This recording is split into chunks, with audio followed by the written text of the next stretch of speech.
here now. The power of now is here now. The power of you, me, is here to create magic on earth. Welcome back to the Mastering You podcast with Natalie Newhart. Thank you so much for being here. Now let's get to work. All right, guys, welcome back. Thank you so much for being here. And today, what I wanted to do is share my story. And it's quite the large story. But my intention for sharing my story, basically everything that I've kind of been through in life and what has got me to the point that I'm at and has allowed me to really master myself to the degree that I have, is my past. So I feel it's really important to share this with others. And that's really my intention, is to just share my story with others so people can see how we're really not that different. We are actually all very pure and perfect from birth.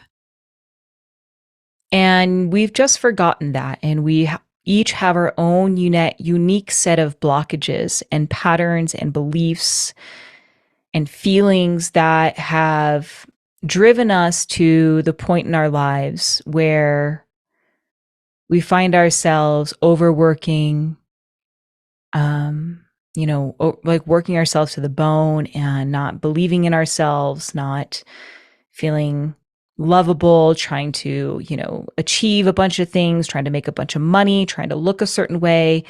And so I really just want to share my story of the process that I've gone through in my life and how I've been able to get myself out of it, so that the guys that are stuck in certain patterns and just certain pain and suffering in your life, you can see that you're not the only one, that you're not alone. And just so you have an example of what it takes to get out of it. Okay.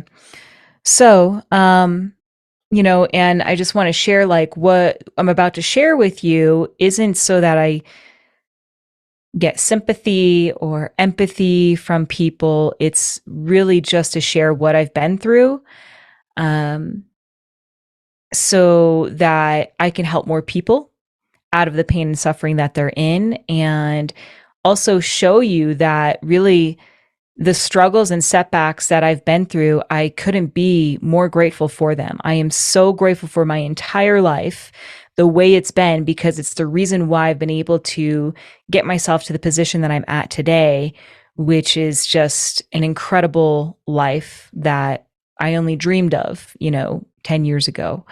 It's the pain that I've been through, that we've been through, that you've been through, that allows us to really appreciate and cherish the simple things in life. And the pain that we go through our life is what actually takes us towards the absolute bliss and the beauty that life has to offer. If there's no setbacks or challenges, we kind of just find ourselves in this situation, which I think is the worst place to be, which is like just kind of like comfortable with the way things are. Things aren't bad enough for me to make a change and want to improve myself.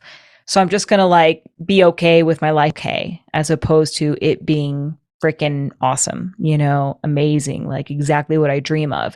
The more pain that we've been through, that we go through, the more that we actually get pushed to that point where we just, we kind of have like this moment where it's just like something has to change, right? I'm no longer willing to live this way and I have to change.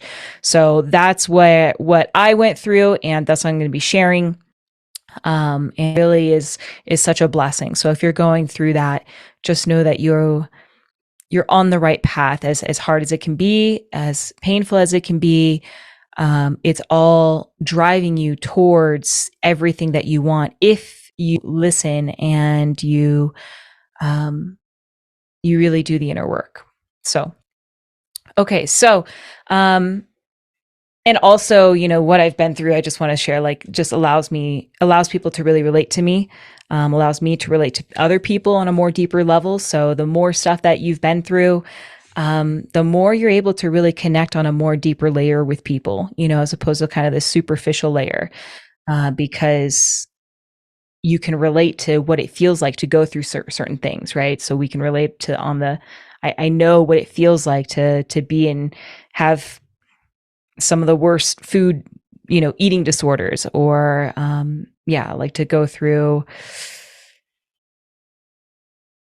all the stuff that I've been through. So it's a blessing to be able to relate to people in that manner, so that so that you can help them out, out of it.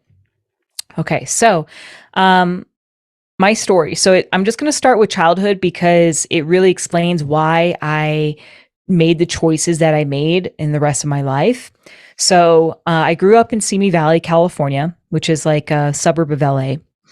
I have an older sister that's 9 years older than me, and she just wasn't really in my life a lot. I mean, by the time I was, 9, she was already out of the house. So, going to college. So she wasn't that big of an influence on me. So I don't really talk about her that much. My parents divorced at age 2. So I spent most of my time with my mom. I lived with her. And then every other weekend I would spend with my dad. So I'd spend like Friday night, Saturday, and Sunday morning with my dad, and then get dropped back off at my mom's house for 2 weeks until the next time I was with my dad. I was really active. So my mom always put me in camps. So I did all sorts of sports. I was always engaged in some type of sport. And then during the summertime, I was in like volleyball camps, basketball camps, soccer camps, like you name it, horseback riding, ice skating, like I did it all, right? And I'm so grateful for that. And my dad was also very active. So when I was with him, we did a lot of hiking, a lot of rock climbing, biking, stuff like that. So that was just something that, I was brought up with, came very natural to me. And also, my parents, they weren't very affectionate, right? They didn't know, both of them didn't have much, both of them didn't grow up with love, like the motherly love. And so they really didn't know how to love, to really show me love, right? And so some of their ways of, showing love was when I was competing, or, in sports, like anytime I would score a goal in soccer, score a shot in basketball or volleyball, whatever, things like that. My parents were super proud of me. Like they were super proud to talk about me if I was like the best on the team, if I was like, the all-star, if I won the game. So like, I got a high off that. They were proud to talk about me, and like, after picking me up, like, so it's just, so I naturally just developed a very strong attachment to wanting to be the best. Very, very strong, right? Especially because like my dad was super proud, right? When I would do that. And I really craved my dad's love, I think, because I wasn't with him that much, and I really enjoyed being with him. So anytime that I was with him, and he's terrible at showing love. So I was always proud, to show him how good I was, how I was the best athlete and stuff like that. So it really drove this feeling really drove a lot of my decisions later on, was, to wanting to be the best. And so, my mom and dad, like I said, they both lacked self-love and self-worth. My mom has always had body issues. She got liposuction when I was at an early age. She would comment on my body. I remember there's one time when I was like in the shower, I think with her or something like that. And she said that I was looking fat, and like was talking about my stomach. And like, from that moment on, I developed an eating disorder, and she would take diet pills. I remember she would take this phentermine stuff, which was basically like crack. And I remember like I got into that, at a very young age, like everything. So yeah, she had all these body issues. She also needed, she like always needed a man in her life, to feel loved, to feel safe, to feel important. And so, and she always compared herself to her sister, which was her sister, my aunt has always been very, successful, meaning she's made a lot of, she's been very financially successful. And, always had like nice cars and nice houses and stuff like that. So I know that my mom has always, just kind of always been in comparison with her and has always, yeah. So that just kind of showed her lack of security in herself, her lack of self-love. She never felt like she was doing enough. She always had to kind of be, I don't know, like she always felt like she needed to buy the next thing, like the coolest thing, have, a nice car, a nice house to feel like she's made it, right? And she never really took good care of herself. You know, we barely like really cooked or, ate at a table. Things were always busy, always just kind of like a to-do list of checking things off. And, like rest and nourishment didn't really, wasn't like a thing, it was always like work, work, work. Okay. And I just want to say, like, she was a great mom. She is a great mom. I want to share that, like, she never had that motherly love. So she didn't know how to give that to herself because she wasn't shown how to do that. And so because she didn't know how, she didn't have the capability to show me. Okay. And my dad was very similar. My dad was, really lacked love and nourishment from his mom and dad. He felt rejected. He was out of a family of 3 brothers. And from the stories that I've gotten, it sounds like he was pretty much outcasted. Like he was always like his other brothers could be allowed in the house and he'd have to be the one to like go do yard work. Like he was just like kind of the one that was almost like kind of shunned out. So he really built his self-worth on working really hard, on like on work ethic, right? And like what he can accomplish, what he can do. So my dad, for as long as I've known him, he's been has an insane work ethic, like insane.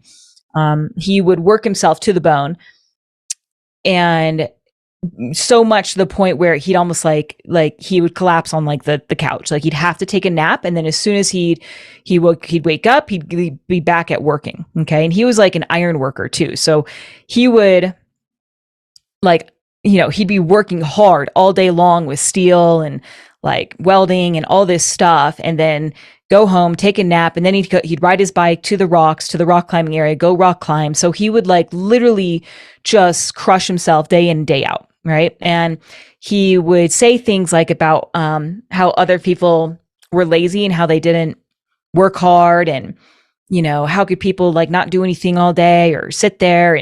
And so he, his judgment of people who weren't like him was passed down to me, and so I started to think like, oh, like this is how you need to be, right? You got to work really hard, and rest is laziness.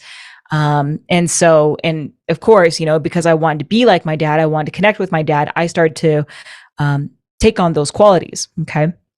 So, but yeah, he wasn't shown love from his mom and really his dad. And so he has never had the ability to show me love.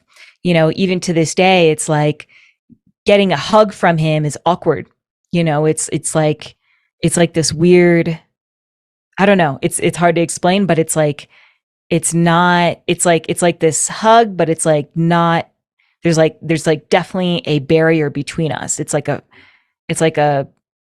I don't know, it's like a fake hug or something like that. Anyways, so yeah, and that's actually how it's been like with my mom and my dad, like my mom, I maybe talk to her, I don't know.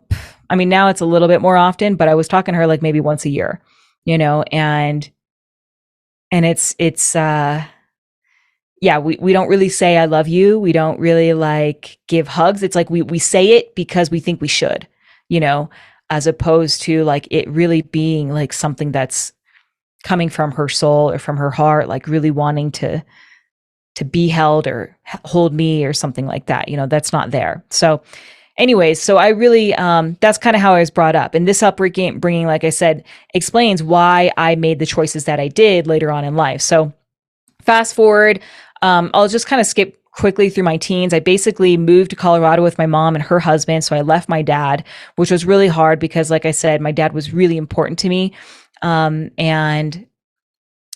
And that, that also really drove my decisions of that I made in the future. And, my mom's husband became the center of her life. And I just kind of like started to do my own thing. I still competed in some team sports like soccer and cross country. Then I really, like, in the last couple of years of high school, I took up skateboarding and snowboarding and just kind of went into more adrenaline active sports.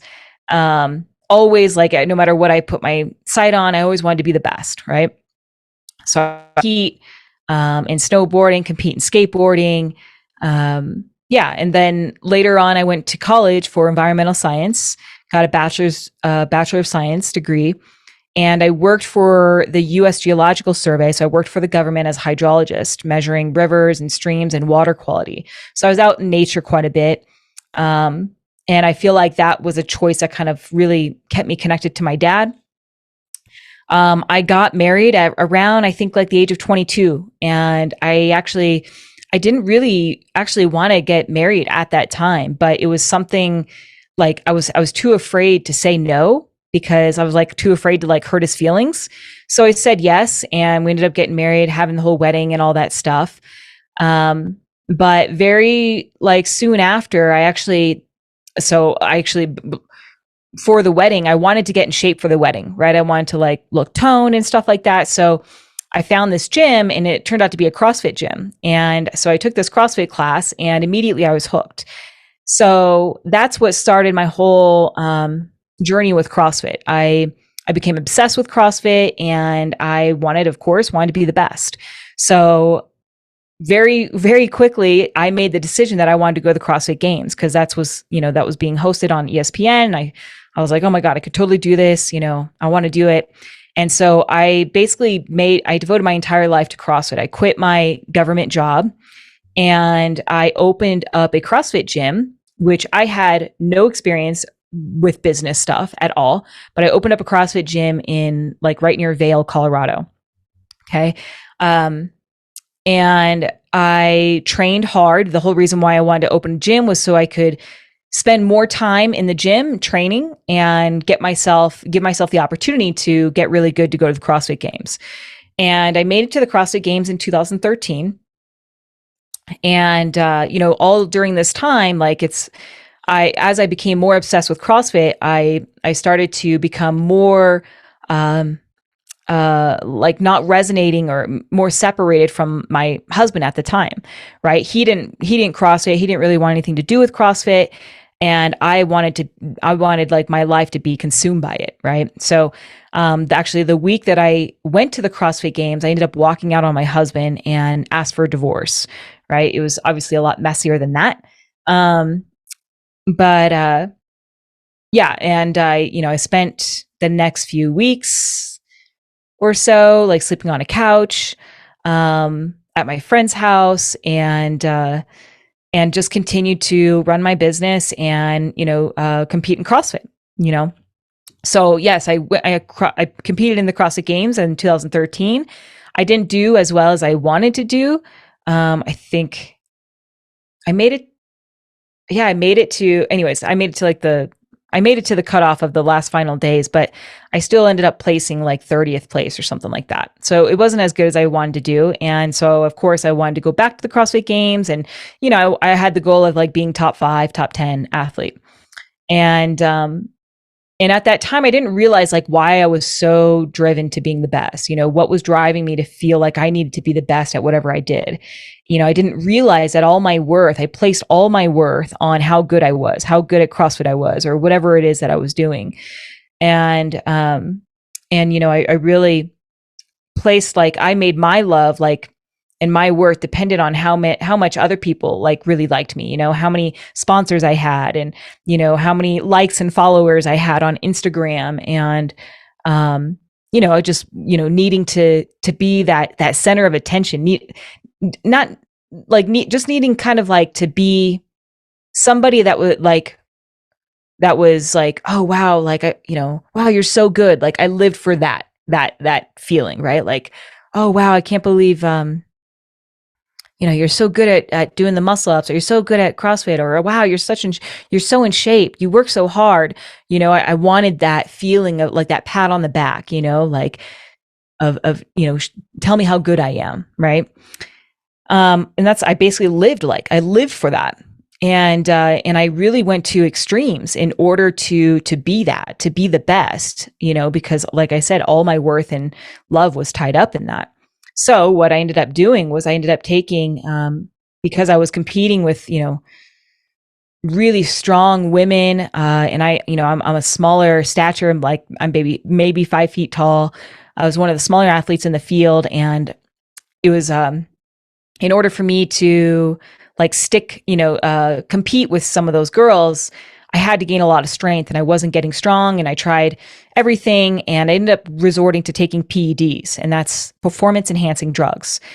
In order to be the best, I really sacrificed my health and my reputation and my name, in order to be seen, to be accepted, to feel important, to feel worthy. And turns out, like, long story short, I got kicked out of CrossFit, I think in 2015 or 2016, for those PEDs. I was banned from CrossFit for a few years. And I was the first one to be banned for that. And I was made a mockery of the sport. It was shown like on, live TV that, Natalie Newhart, actually, I think my name was Natalie McLean at the time, tested positive for PEDs. I was ostracized from the community. I was completely ashamed of myself, ashamed of my name. And actually, when I got caught, it was when I was the best. I was like at my peak, right? I actually had so many sponsorships. I had people asking to fly me out of the country to go compete at different competitions. I was winning some of the biggest competitions in the US, or not winning, but I was placing like top 3. And that's, yeah. And so I went from being like one of the best in the world. I really was like one of the best in the world. And I was like at the top, right? I felt like I was like at the top of the ladder, like everything that I was dreaming of, like to be the best, like I was there, I had made it. And then literally the next day, I felt like I was below, right? I was like below the bottom of the ladder. I felt like, I actually remember, I clearly remember thinking myself as white trash, right? Like I went from somebody that everybody talked about, my family was proud to talk about me. People wanted to take pictures with me. And then the next day, I went to a point where I didn't even want to walk into a CrossFit gym. I was afraid to show my face. I was afraid to say my name. I actually asked if I could participate in some of the like local competitions, and people declined. They said that they didn't want me there. That I wasn't, that they wouldn't accept, because of my choices. They didn't want to support me, being there. Like they didn't want my face to be seen at their competition. Same goes with gyms. Like I used to be like, I would host gymnastics clinics, CrossFit clinics, because I was really good at CrossFit, right? And that's like how I made a living. And I would go in and ask them hey, do you want me to? I'd love to run a gymnastics clinic for you. Would you be interested? And as soon as they saw my name, they were like, oh, I know who you are. I know what you did. We don't want you here. So yeah, I was really, really, really, really hard for me, really hard.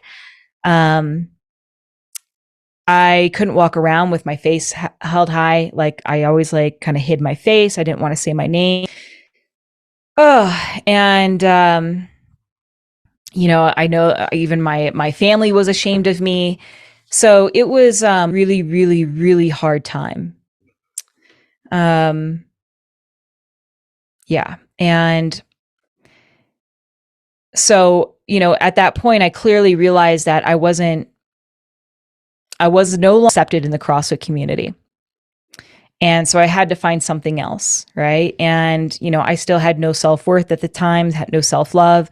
So, of course, I did what I was good at, and I took up the next sport, which is bodybuilding. I wanted to, it was either going to be that or like motocross. And I figured bodybuilding was more similar to CrossFit. So I was like, you know what, I'll do that. And I wanted to have a six pack, right? I was like, oh, you know what? I think it'd be cool to like look really shredded. So I took up bodybuilding. Of course, I wanted to be the best. So it wasn't just like, oh, I'm just going to try this out. It was like, hey, if I'm going to do this, I'm going to go to the Olympia. Like I made this, goal, this vision board of, hey, I'm going to the Olympia.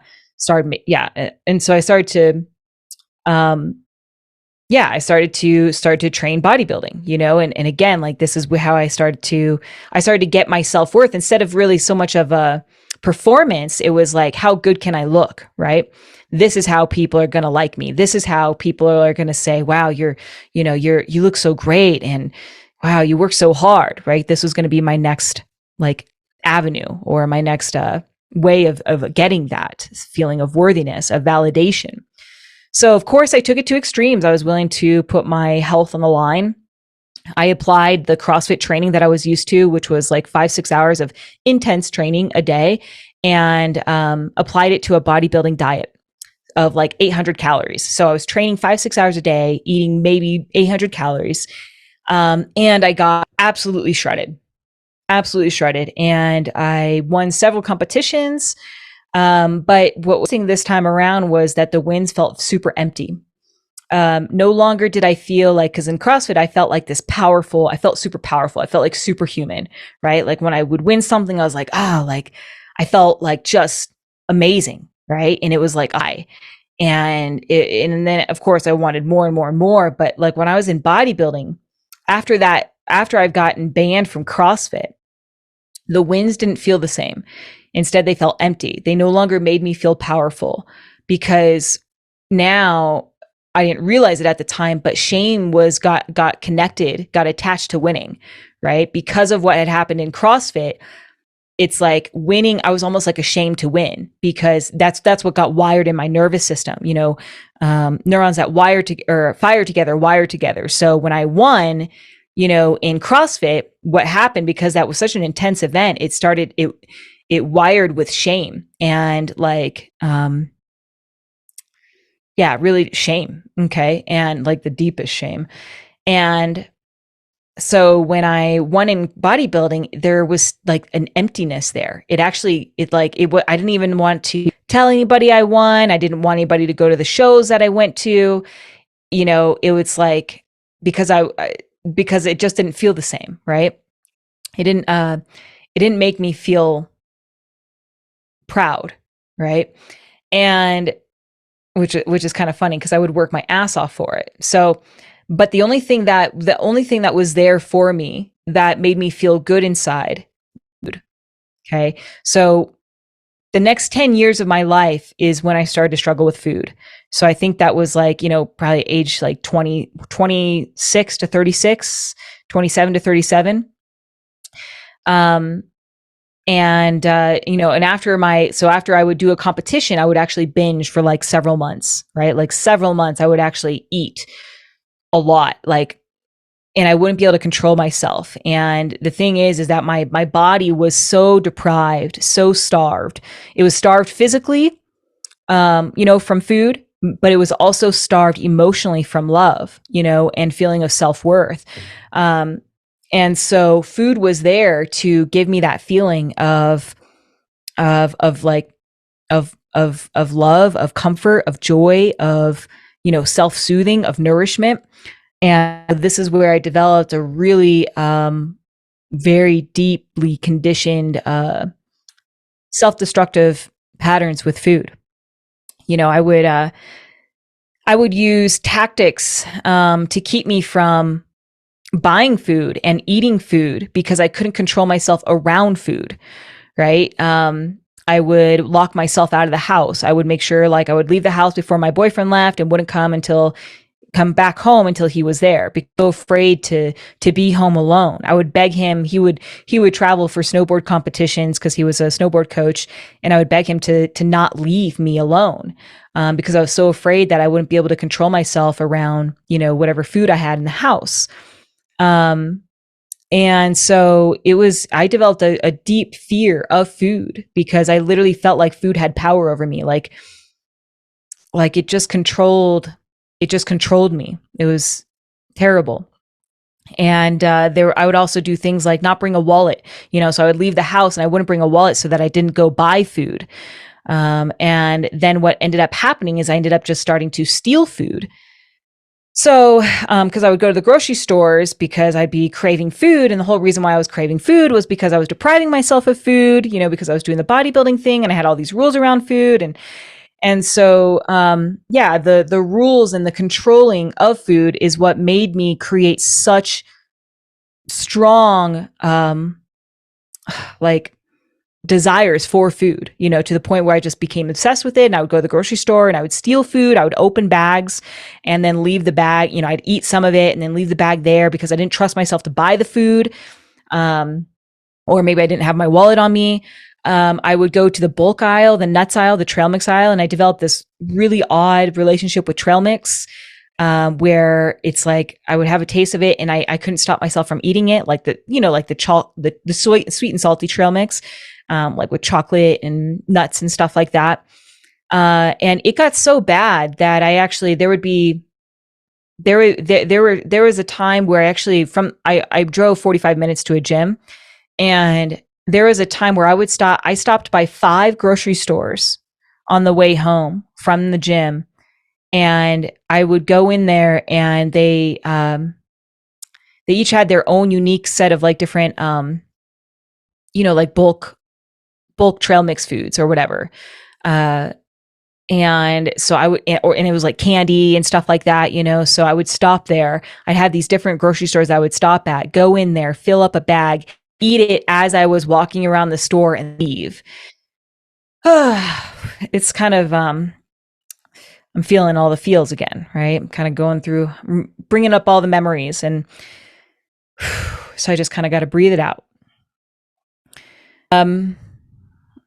So I remember I felt like I wanted so bad to just drive past this grocery store and not stop, because I wasn't actually hungry. It was like this craving, this need for it, because that's how it got wired in me, was that food brought me comfort, brought me, it grounded me, it soothed me, it gave me joy too, because I had no joy in my life. I was just working out and working and, my whole life revolved around, exercise and, and rules around food. And, and then I would teach, I was like a nutrition coach at the time. So I would teach other people rules around food. Like my life revolved around food and working out and working. Like I had no joy in my life. I didn't go camping. I didn't go like have fun because I was too afraid to take a day off from the gym. So so I had and so food became like my source for everything, right? It filled that emotional void. And I remember I was driving home one time. I was like, God, I just want to drive past this grocery store. Please, God, give me the try to drive past this grocery store. And it was like there was like a demon inside of me, inside of my body. And my hand just started to turn the steering wheel into the grocery store. I parked the car. I started to walk in. It's like I wasn't even in control of my body. It's like I wasn't in control at all. Yeah. And it was super scary. It was a really hard time. And of course, because I was a nutrition coach, I felt like I had the obligation to keep my body in shape. So of course, if I was eating that much, I had to burn off all those calories. So sometimes I would find myself going to the gym 2-3 times a day. This got extremely exhausting. I was forcing myself to the gym, forcing myself to work out when it was the last thing I wanted to do. I would never take a day off. I actually didn't even go see family on Christmas or Thanksgiving. I would always chalk it up to, oh, we're going to go see my boyfriend's family, or, oh, I'm feeling sick, or, oh, I don't, I'm working or something like that. I had always some type of excuse, but really it's just, I was too afraid to leave my routine, and I would be in the gym on Christmas Day, Thanksgiving Day, and all this shit, man. Anyway, wow. Okay. So this amount of stress of, forcing myself to the gym and never giving myself the opportunity to take a break. I never rested. Did rest. It was like, I'd still go run a 5K or something like that. I would never take a complete day of rest because I was too afraid to get fat, and I was too afraid that I couldn't control myself around food. So I always had to create some type of buffer, like a safety zone, right? To protect me from gaining weight. And that brings up a whole nother element, because I had my love, my self-worth placed in how I looked, right? And that was something that I adopted from my mom and society. But yeah, God forbid I gained weight or I looked a certain way, because that would mean that I believe that you weren't worthy if you were chubby, So I had that deeply ingrained inside me. So like I said, that was a very exhausting process, because it meant that I could never take a break. And, that coupled up with, I had no control around food. Because, you're going to learn on this podcast that you don't need to work out every single day to be fit. I'll take, several days off from the gym, and I'm completely okay, because I've built the trust around food. But so many people don't have that trust around food, so they feel the need to work out all the time. Anyway, so going back to my story, so I felt like I always needed to look the best. I always needed to be the best, and I needed to make lots of money, because I didn't see myself as valuable without those things. I didn't see myself as lovable without those things. And like I said, this left me, because that's what I equated my worth to. This left me in a constant state of working, exercising, hustling, always chasing, to being the best, winning the next competition, striving to be, to look a certain way, to be a certain leanness, to make a certain amount of money, like constantly needing to do, right, and perform. And this is what created a lot of stress inside me. And what happened is I ended up gaining, there was a point where my body just shut down. It just became like enough was enough, right? And my body I gained 20 pounds in 2 months, and I'm not even 5 feet tall. So it's like a lot for me. And at the same time, I was diagnosed with an array of different diseases. I was diagnosed with adrenal fatigue, hypothyroid, autoimmune issues, stress-induced menopause, prediabetes. There was let's see, I think there was something else, but I can't remember.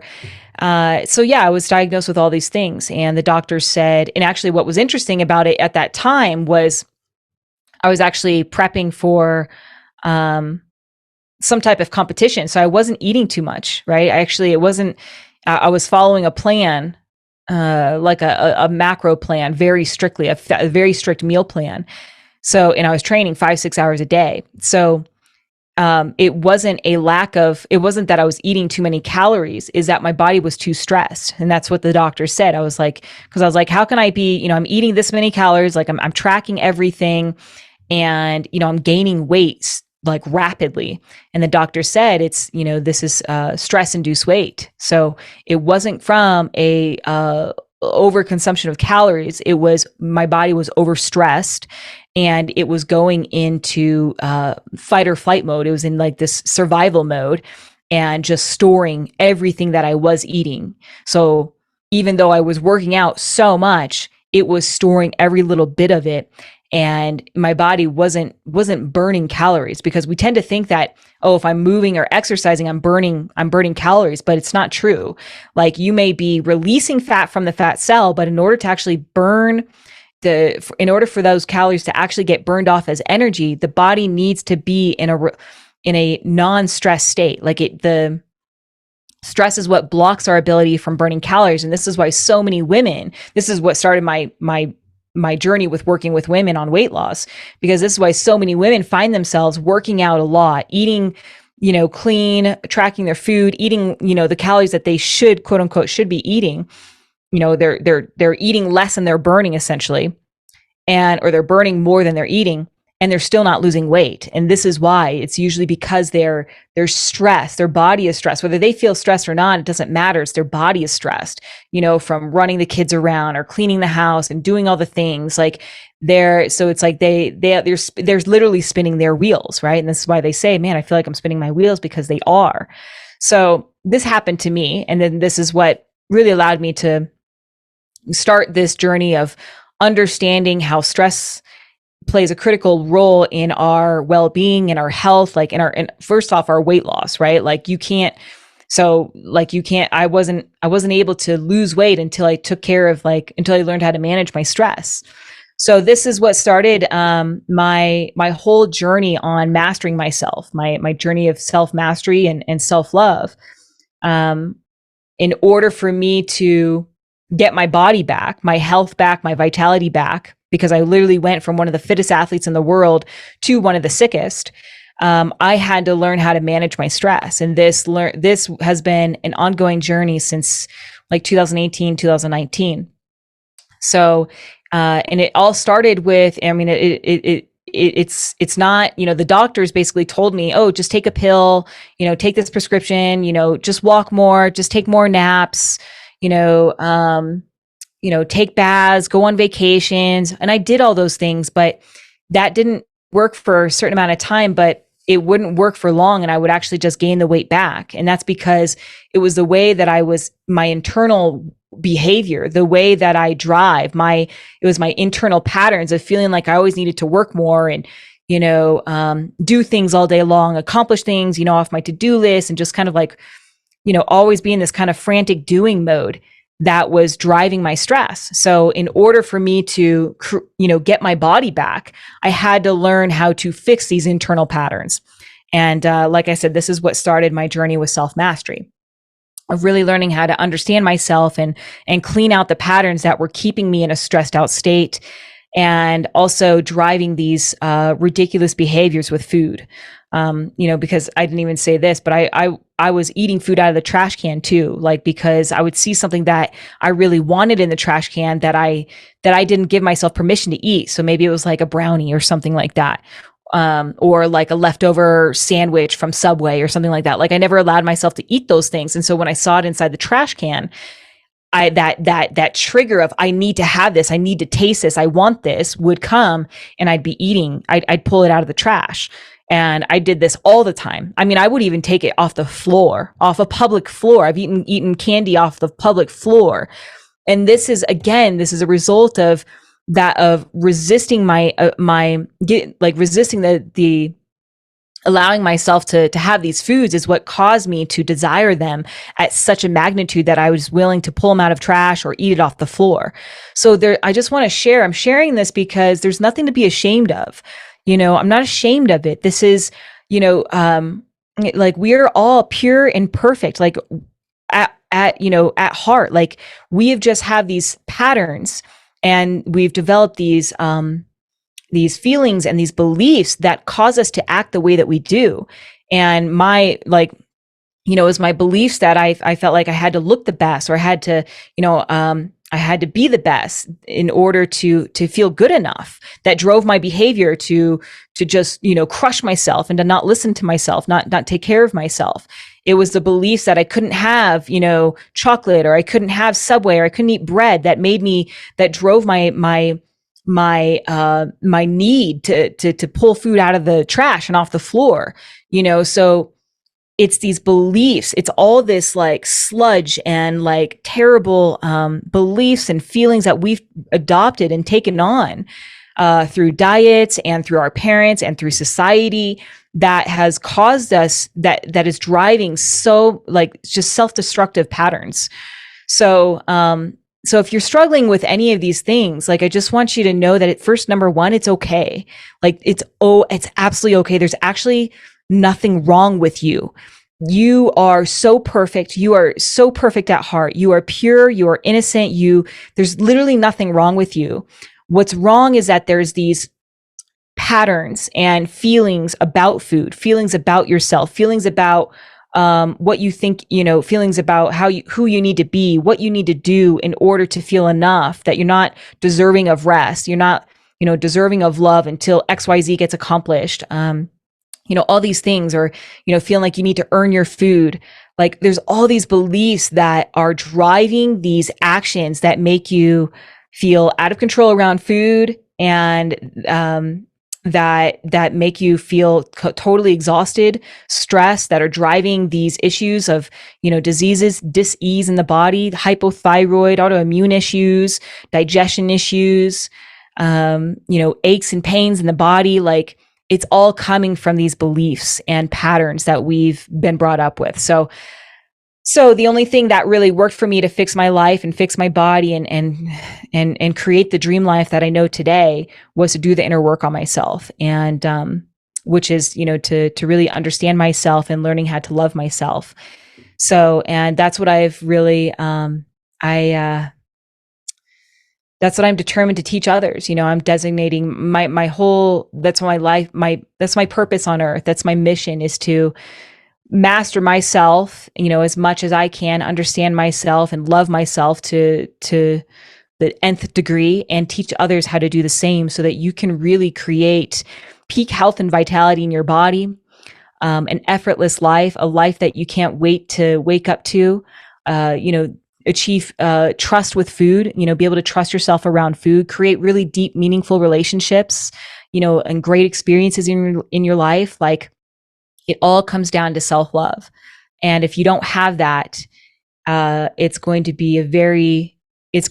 you don't have self-love, you will struggle. You will struggle to create the body you want. You will struggle to create the life you want, the relationships you want. Everything in life will be very difficult. So, and with that said, if you're in that place, just know that I'm here for you. If you want the help, I can help you out of it. It's not easy and it's not quick, but it is 100% worth it. It is so fulfilling, so rewarding.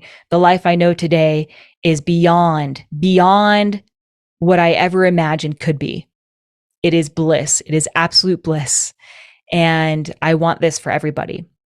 But you have to be in a place where you're, that pain is really there, where it's like, I just can't continue living like this anymore. Something has to change. And that is the best gift, is to be in that pain. So if you're in that pain, utilize it, use it. That pain is your way out. So, and if you want the help, reach out to me, email me, or, message me on Instagram. I'm here for you. I love you. You are so perfect. And you just need to be shown the path back to your perfection, back to the pureness of you, back to your essence, back to your trusting yourself, back to loving yourself, back to valuing yourself, honoring yourself, respecting yourself. And I want nothing more than to share that with others. So that's it. So hope you guys enjoyed that. If you have any questions, reach out to me, and much, much love. See you soon. Thank you so much for tuning in to the Mastering You podcast with me, Natalie Newhart. I hope you're feeling more empowered and inspired on how to master your mind, your body, and your life. If you don't want to miss your next training with me, be sure to subscribe to the show wherever you consume your podcasts. And definitely connect with me on Instagram. I'm natalie.newhart on Instagram. Much, much love to you all. Until next time. The power of love is here now. The power of now is here now. The power of you, me, is here to create magic on us.